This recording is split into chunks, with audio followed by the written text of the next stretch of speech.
Here, Midday Sports, we begin with news on cricket. Debutant Shamar Joseph became the first West Indian bowler to claim 5 wickets on his test debut in over 20 years, but Australia ended day 2 of the opening test in Adelaide in full command. Resuming the day at 59 for 2 in reply to the West Indies' first innings a score of 188 all out. The home team went on to post a 283 all out on the back of 119 from Travis Head, his 7th century in the game's longest format. The Windies had early success on the second morning as Shamar Joseph dismissed Cameron Green in the second over of the day for 14. The removal of Usman Khawaja for 45 with the score on 113 for 4 kept the Windies in the game before Head counter-attacked, hitting 12 fours and 3 sixes. There were some useful lower-order contributions with the bat for Australia, including Nathan Lyon, who made 24. Lyon's dismissal was the 5th for Joseph in the innings, with the Guyanese ending with 5 for 94. Another debutant, Justin Greaves, supported with 2 for 36, while Kimar Roach had 2 for 48. With a deficit of 95 runs, the Windies wobbled their way to stumps at 73 for 6, with Josh Hazelwood bagging 4 for 18. Jamaican Kurt Mackenzie Jr. has so far offered the most resistance with 26, while Greaves was dismissed in the last over of the day for 24. Joshua Da Silva on 17 and Alzari Joseph, who is yet to face a ball, will resume on day 3 for the Windies, who are still trailing by 22 runs.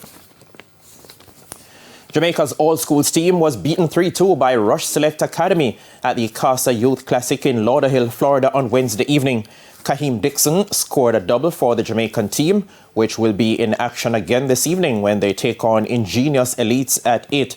They will then face Lauderhill Lions on a Saturday before the placement matches are played on Sunday. The squad returns to the island on Monday. J3's President Garth Gale says plans are being worked on to institute a coaching certification program to safeguard against athletes and officials being sexually or physically abused.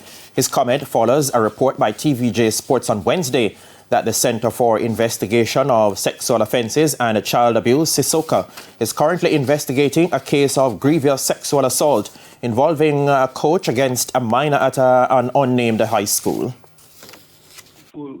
That these sometimes is just the tip of the iceberg, and so we want to rid our sport of any form of tint of unprofessional behavior by any team official, any person put in charge, especially of minors, and bear in mind our laws here in Jamaica.